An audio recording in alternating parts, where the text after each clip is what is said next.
Hey guys, it's me, the Bombay chef Varun Inamdar, and welcome to Get Curried. Well, today's recipe is a Rampuri specialty. Yes, it's from Rampur. It's known as the Rampuri Mutton Taar Korma. Let's begin.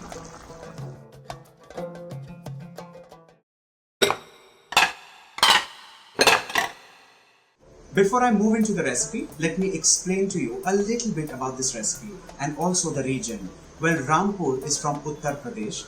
Also, the cuisine is a combination of Avdi, Hyderabadi and hints of Kashmiri. It's also possibly one of the least researched subject in the Indian culinary history.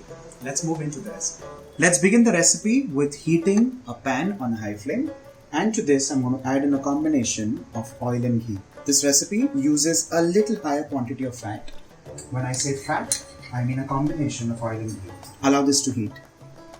Like always, I'm going to divide this recipe into two components. This recipe traditionally is a little complicated, but knowing me, I'm going to simplify it for you. The first mixture is a fried onion and makhana mix. Let's begin with that. Also, the first step is called ghee durust karna. So let's do ghee durust, which is traditionally known as rectifying the flavor of ghee. Let's do that. Now that the oil and ghee has heated up, let's add in some Kewra Water. Once the spluttering kind of settles down, we'll add in some whole spices, beginning with bay leaves and a combination of cardamom and cloves. Immediately, let's follow this up with some paste of ginger and garlic. Let's stir this well.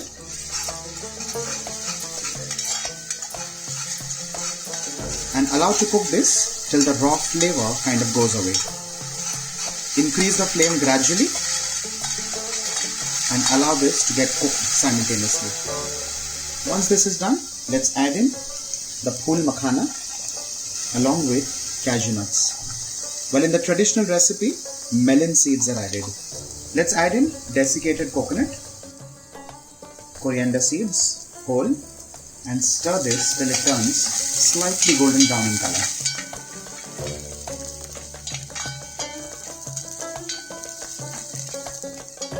Once this is colored like so, we'll add in the fried onions. Now these are fried onions that I generally keep frozen at home. So this is just like a refresher. A quick few stirs, and with this, of course, the flame. Now that the fried onion and makhana mix, which also has cashew nuts, well, traditionally it's a combination of fried onions, makhana and melon seeds. But I am just taking it to another level and adding cashew nuts for two reasons. One, because I didn't have melon seeds, one. And two, because cashew nut I personally feel makes it slightly creamier. So that's my take on this. Let's transfer all this in a bowl and allow this to cool down completely. Now that the makhana and fried onion mix is ready, let's move into the next step, and that is cooking the meat itself. Now this is where the word Taar Korma comes from. Now what is tar? Tar is literally like a string. How does that string come in the picture? It comes in with the kind of meat or with the pieces that you choose while cooking. Now I have taken, of course, goat meat, but in the goat meat, traditionally you can also add in Paya, which are trotters. So while you're actually mixing some goat meat, throw in a few Paya or throw in a few trotters, so that's where the stringy tar consistency comes in from. Let's get cracking with cooking the meat. In the same pan, scrape as much masala as possible and add in the pieces of meat. Let's move in with some red onions, immediately followed by the rest of the ingredients, beginning with curd, whole spices, in this case green cardamom and cinnamon stick, red chilli powder, garam masala, a touch of yellow chili powder. If you don't have that, just add in a touch of turmeric, salt as required, and give this a stir. Remember, the flame is off till now. Stir this well, mix all of this well, and then we light the flame.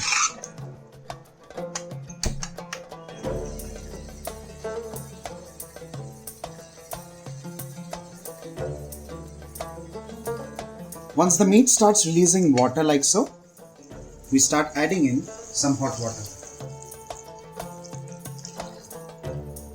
Stir this well.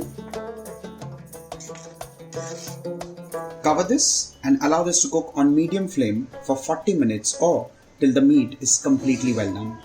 While the mutton is getting cooked, let's grind this onion and makhana coarsely. It's been around 40 minutes. Let's have a quick check.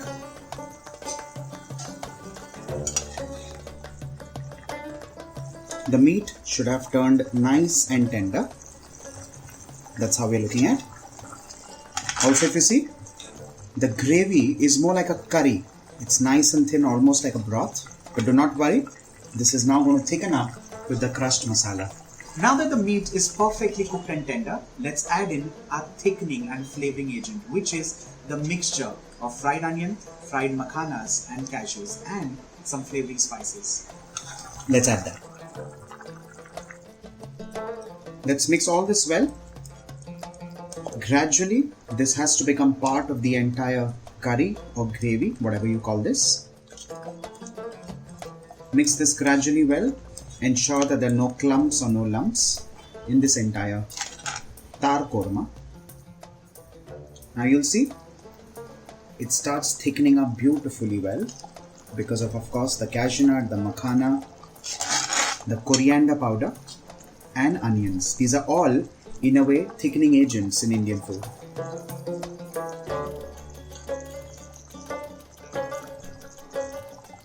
At this stage, check the salt. Cover this and cook this for another 10 minutes on medium to low flame. Keep it covered even after the flame goes off so that this now releases that wonderful oil on top. With this, a silken smooth, literally string-like Mutton Taar Korma straight from Rampur is done and ready. Do try this for your family, for your friends, and let me know how you like it in the comment section. If you've liked the video, like it and share it with your friends. Bye for now.